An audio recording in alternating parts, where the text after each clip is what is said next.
Bonjour Philippe. Bonjour. Parlons un peu du stage d'abord. Oui.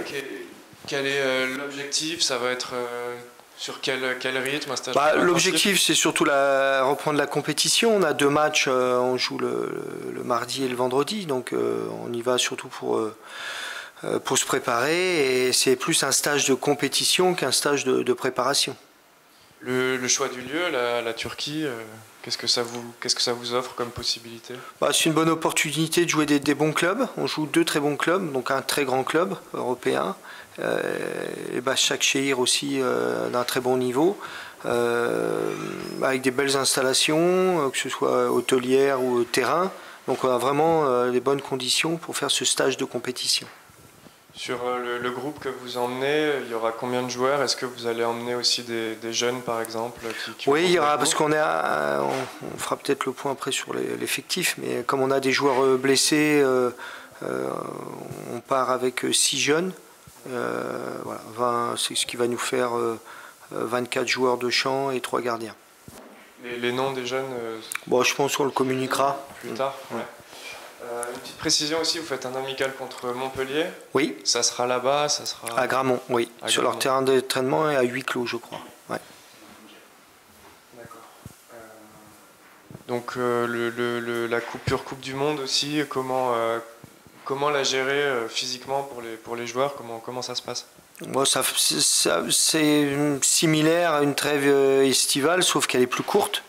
En termes de vacances, ce qui fait que les joueurs sont arrivés plutôt, ils avaient un programme à faire en bonnes conditions, et l'arrêt n'a pas été de 4 ou 5 semaines comme c'est l'été, mais de 2 semaines. Et puis on fait une prépa de 4 semaines derrière, donc on est à peu près sur les mêmes critères. C'est un point positif quand même d'avoir eu cette coupure, vous pensez? Moi, je pense, on va voir dans le déroulement de la seconde partie du championnat, mais on risque peut-être, quand on arrive en mai-juin, à avoir des joueurs extrêmement fatigués. Peut-être que là, on aura plus de dynamisme, plus de vitalité. Et c'est un bon test pour voir si, comme les Allemands, qui font une trêve hivernale, si c'est profitable sur la qualité du jeu pour la deuxième partie. Vous avez un nouvel adjoint? Oui. Depuis hier, est-ce que vous pouvez nous le présenter un petit peu? Oui, alors c'est quelqu'un que je ne connais pas personnellement, que je découvre aussi. Carlas a un parcours très intéressant dans le football des jeunes, une expérience, une vision que j'ai connue puisque j'ai entraîné 2 ans en Espagne. Et puis là je suis en train de découvrir un peu ses spécificités pour voir comment je vais pouvoir redéfinir les missions de chacun de mes adjoints au sein du staff, et il est là pour aider les joueurs, pour m'assister comme les autres adjoints. Oui, parce qu'il est présenté aussi comme, je ne sais plus le terme exact, mais en charge de la méthodologie.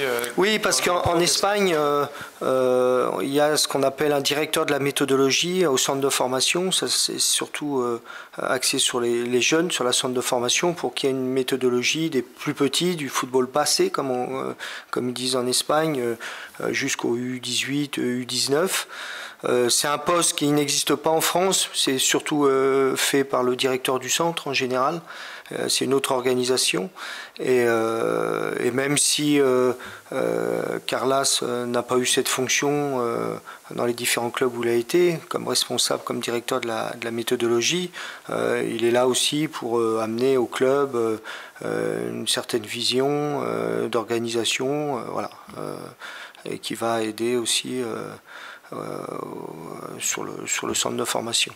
D'accord, donc il va intervenir aussi sur les... On va voir comment on s'organise, mais le but c'est d'intégrer ses réflexions et sa culture sur ce poste qui est un peu nouveau en France, même si je dis que bon, il y a une méthode aussi, et Michael Delestré a aussi une méthode, c'est plus les directeurs de centre en France, mais ce qui va être intéressant c'est le mix pour voir ce qu'on peut développer.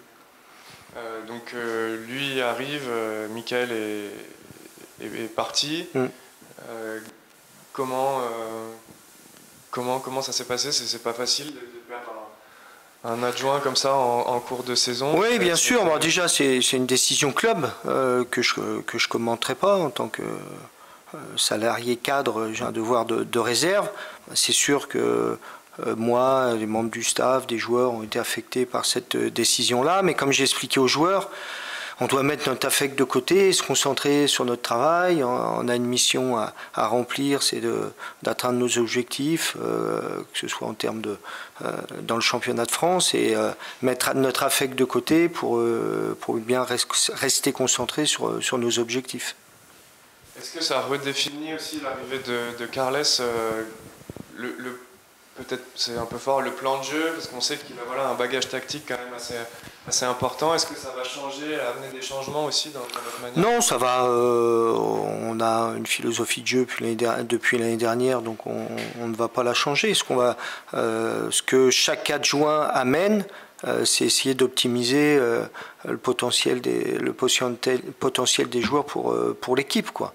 Et que ce soit Carlas, Stéphane Lièvre, Eric Alibert, tout le monde rentre, tous les adjoints, que ce soit de la prépa physique, rentrent dans ce concept-là pour continuer à optimiser, à développer. Je rebondis juste parce que oui. Vous écoutez, j'ai l'impression qu'il ne remplace pas du tout numériquement. Je pense par la seule forme. D'accord. Excusez-moi. J'ai l'impression qu'il ne remplace pas numériquement Michael, en fait, Carles. Et ça, il y a quand même un départ, une arrivée. Donc, oui, d'accord, mais au niveau numérique, si on reste au niveau comptable. Après, au niveau de la fonction même, c'est ça. Oui, il faut vraiment que j'apprenne à connaître Carlas pour détecter ses spécificités et de pouvoir les intégrer dans le staff technique. Et après, c'est mon rôle de coordonner ça. Chaque adjoint a ses caractéristiques, ses spécificités qui m'intéressent et qui l'amènent à l'entraîneur que je suis. Et on est là pour être complémentaires et puis œuvrer dans le même sens. De l'extérieur, ça peut paraître un petit peu étonnant qu'on vous adjoigne un adjoint que vous ne connaissez pas. Alors c'est vrai que c'est peu commun. Mais il ne faut pas oublier que quand je suis arrivé ici, je suis arrivé qu'avec Mika et un nombre de staff était déjà là et que c'est habituel aussi pour les entraîneurs d'avoir des adjoints qui n'ont pas été choisis, qui étaient déjà là en place. Là, ça rentre dans ce cas de figure.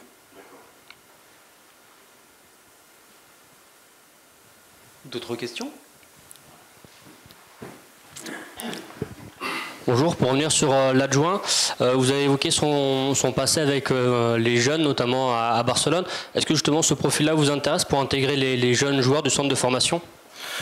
On avait déjà aussi, au sein de la structure, Mika Debève était directeur du centre de Toulouse pendant 10 ans, donc on avait déjà ça. Mais c'est vrai que c'est important, c'est une question judicieuse d'avoir, même comme Stéphane Lièvre, Eric Alibert aussi, qui a travaillé beaucoup à la formation chez les gardiens, d'avoir des adjoints qui ont cette sensibilité-là, parce qu'on a une équipe jeune, et puis on a la volonté aussi de promouvoir des jeunes au sein de l'effectif pro. Donc c'est intéressant. Alors c'est vrai que pour Carlas, c'est sa première expérience dans le football pro avec des joueurs pro. Il était plutôt mais on va l'aider à acquérir vite les codes pour les pros. Mais d'avoir des adjoints qui sont sensibles et qui ont un profil formateur, pour moi c'est intéressant et surtout pour le projet du club. Alors, il y a quelques jours, on a eu le bilan début de saison du président.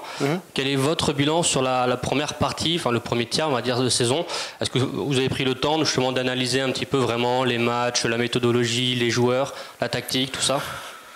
Oui, mais on le fait régulièrement, on n'a pas attendu la fin. J'avais fait un petit résumé avec nos amis de la Dépêche, donc on va être là-dessus avec bien sûr des motifs de satisfaction, des axes de progression. On est conscient qu'on a fait des bonnes choses, conscient aussi de certaines limites, notamment contre les grosses cylindrées, parce qu'on voit qu'il y a quand même une grande différence. Mais on a vu le dernier match contre Rennes que ces différences se gommaient petit à petit, et j'ai beaucoup d'espoir que l'effectif du début de saison, qui avait pratiquement, à part à une ou deux exceptions, aucune expérience en Ligue 1, après 3 mois, des jeunes qui ont découvert la Ligue 1, ce soit forcément pris un peu plus d'épaisseur et que ce soit bénéfique pour la deuxième partie.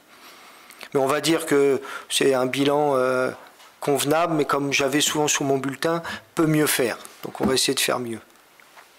Je reviens encore sur le profil de Carles, parce que une dernière Carlas. En Catalogne, c'est Carlas. Ça s'écrit Carles, mais Carlas. Alors justement, il donne des cours, notamment à des entraîneurs. Il est affilié à la fédération catalane. en se renseignant un peu, il enseigne, il fait des formations sur le jeu de position. Oui. J'ai vu. Qu'est-ce que vous pouvez nous dire de ça? On est un peu des profanes. Voilà, en quoi ça consiste le jeu de position, vous voyez le jeu espagnol. Alors, le petit clin d'œil, c'était amusant, c'est que quand j'ai été recruté à la Real Sociedad, c'était justement pour prôner un jeu attractif et de position chez les Espagnols. Donc c'était je vais faire un petit clin d'œil à Reynaldo Noëx. C'était beaucoup dû à Reynaldo Noëx qui avait performé, qui avait fait bien jouer son équipe. Et les gens de la Real voulaient récupérer un entraîneur français qui fasse la même chose. C'est vrai que chaque pays a un peu sa culture, et l'Espagne est plutôt sur un jeu de position, c'est-à-dire d'attaque placée. Ça nécessite forcément des mouvements, même si en lisant la presse espagnole, je ne sais pas si vous lisez le Marca et AS, ils en reviennent un peu, ce qui dit c'est bien la possession, mais c'est bien de marquer des buts aussi. Donc nous, on va essayer de faire les deux, de bien avoir le ballon, mais aussi surtout de marquer. Donc voilà, donc ce qui est intéressant, ça va être une culture différente, et on se nourrit, nous, les adjoints, je dirais les collaborateurs, justement de nos spécificités, de nos différences, pour continuer à nourrir le projet toulousain. Ça correspond quand même plus ou moins à votre philosophie, quand même, ce profil-là. Oui, c'est vrai que on développe ce jeu-là, et moi, que ce soit à la Real Sociedad, à Valenciennes ou à Rennes, je suis plutôt sur ce profil-là, donc il ne sera pas dépaysé avec nous. Coach, évidemment, l'effectif n'est pas au complet, puisqu'il manque Zakaria. C'est le genre d'absence qui fait plaisir. Oui.